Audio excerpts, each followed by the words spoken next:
In this video, the Colombia Rentista video. This could be your ticket to living in Colombia long term. So if you have steady income flowing in, maybe from rentals or investments, and you're thinking about trading snow or stress up north for Colombia's sunshine and salsa, this might be your move. It's a real option for people with passive income who want to call Colombia home for a while. We're going to break down what it is, the Rentista visa, who qualifies, how to get it, and what it's really like to live with it.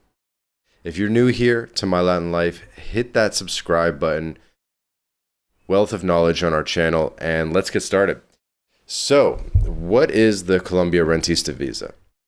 Well, the most important thing here is that it's a visitor visa called Type V in Colombia, designed for foreigners who've got a reliable fixed income from outside the country.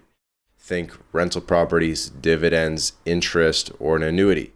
Stuff that rolls in regularly, not a paycheck from a 9-to-5. Colombia rolled this out to attract people who can support themselves without working locally.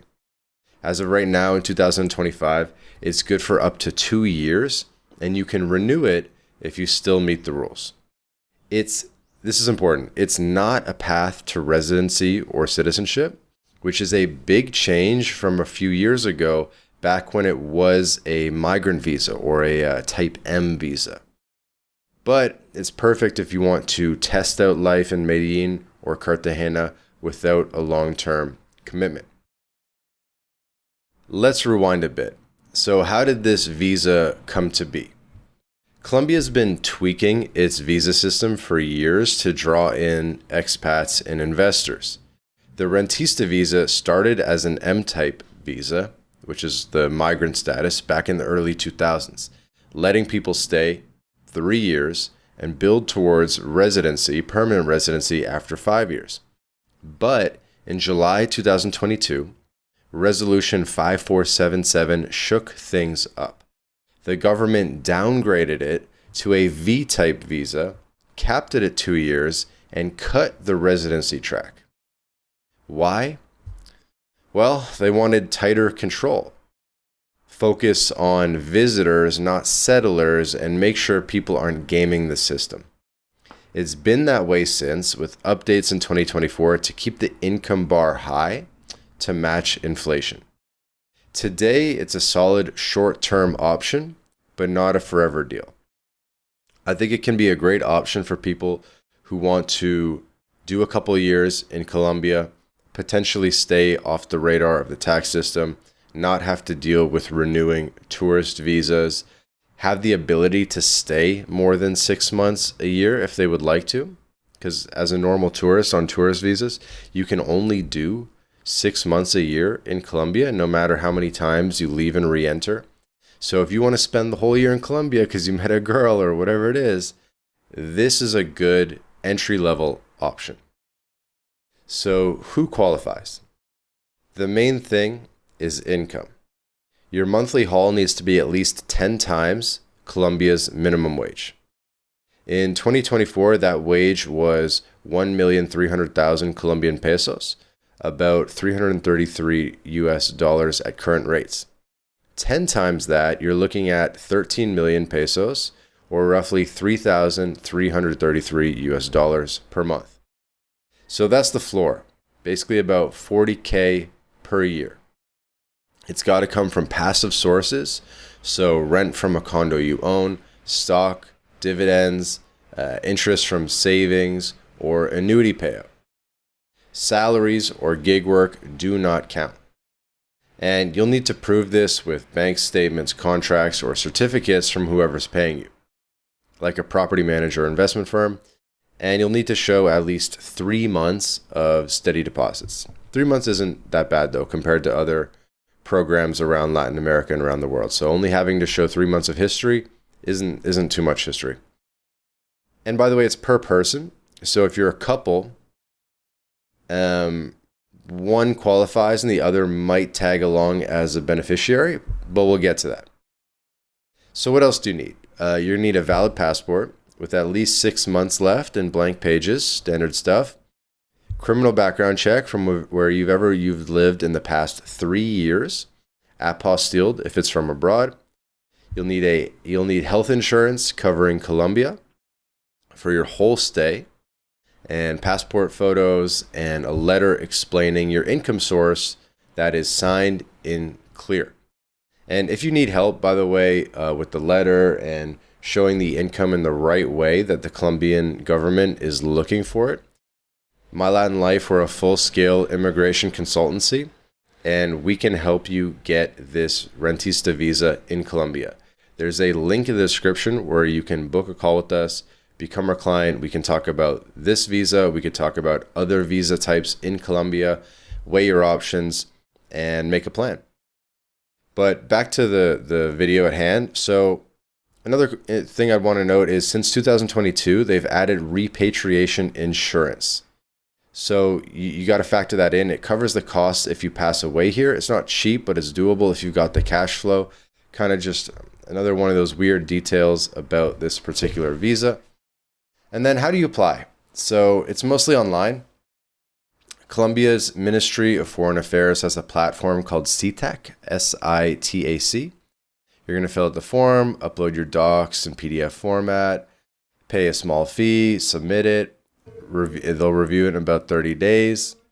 Sometimes they ask for more information. So there is a bit of a back and forth. Sometimes it's approved. You pay more money for the visa. They'll send you an e-visa to print out and stick in your passport. And by the way, you can also apply at a Colombian consulate like in Miami or London, but the online one is often faster unless you're already near a consulate.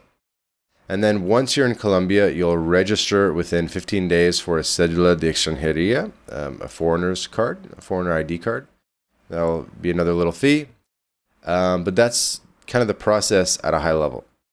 It's one of those things that it sounds easy, but we highly recommend using a fixer or a Colombian lawyer to increase your probability of success, avoid any common pitfalls, and just get through the process as quickly as possible.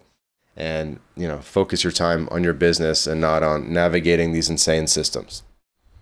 So, a little bit more on the history behind this. So, Colombia's visa game has roots in the 1990s. Think investment visas, pulling in cash for real estate or businesses. And then the rentista idea grew out of that. And around this time, a lot of countries in Latin America started implementing these rentista visas where they let people live here if they've got money to spend with no job needed.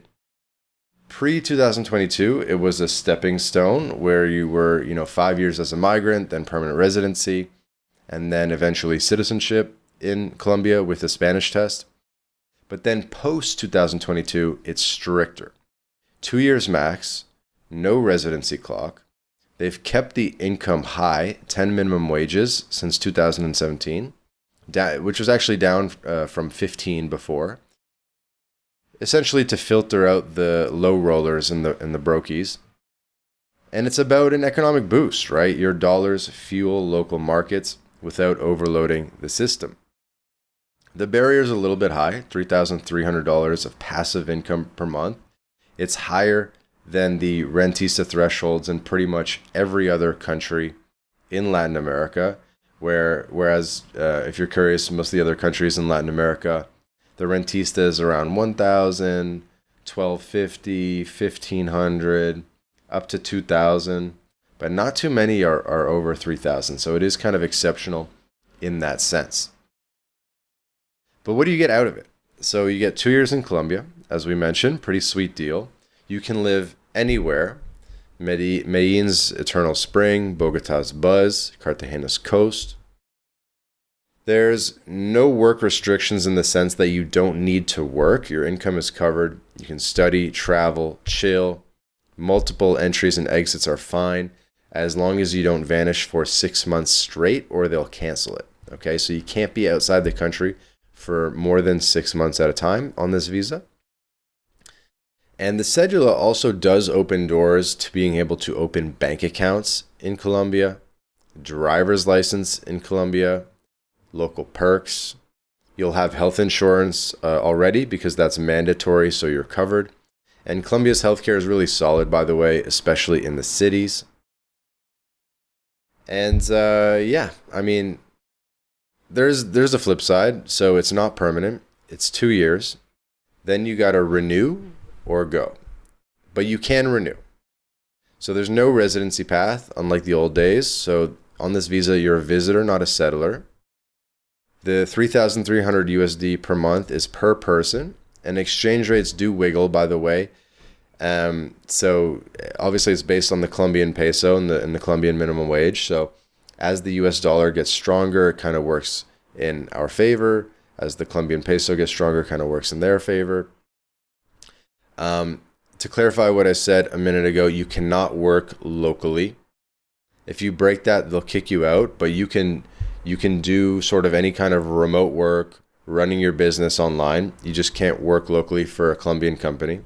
Although there may be ways around that by spinning up a Colombian company or corporate entity. Okay. So what's next? The system is stable. The Resolution 5477 has held since 2022. And there were also some updates in 2024, as I mentioned, to adjust the income requirement for inflation. So that kind of reinforced that the Rentista visa is here to stay. The renewal process is the same.